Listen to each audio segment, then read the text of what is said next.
This is where Daniel Moore lived and Tony Stanlake died. For the first time, we can show you a police video revealing what detectives found when they searched Moore's house. An axe, meat cleaver, and blood splatters on the walls.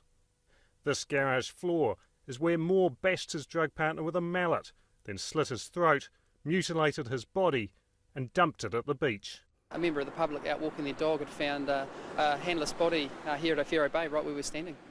Moore was arrested within days, but for police, building a case to convict him was just beginning.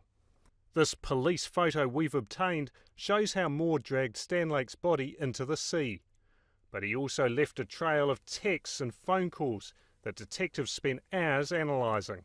We captured data, significant data, between Tony Stanlake and Daniel Moore, where Daniel Moore was actually arranging for Tony Stanlake to come over to his house to facilitate the murder. Meanwhile, Detective Grant Collins began a painstaking search of Stanlake's home, including the basement where he kept his cannabis crop. All up, I spent 5 weeks here. A search that ironically proved crucial not for what it found, but what it didn't find. Foreign cash and a watch that Stanlake kept at the house were instead found with Moore. When they turned up where they did, it was a pretty important link. Detectives also poured over 800 hours of CCTV footage, shown here for the first time. Here Moore buys an axe, believed to have been used in the mutilation of Stanlake's body and later recovered by police.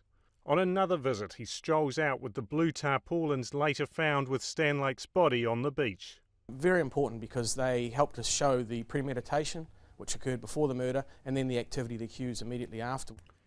Every scrap of evidence meticulously catalogued. Actual pieces of paper, I'd be guessing, but in excess of 150,000.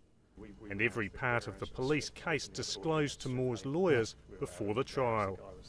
We have no information from the defence, and it's during the trial that we actually have to then work out what their defence is going to be, what their tactics are going to be. And it's here that police faced their final massive challenge, organising 140 witnesses to give evidence. But their testimony and the evidence you've now seen means Daniel Moore will be middle-aged when he's a free man again. Simon Bradwell, One News.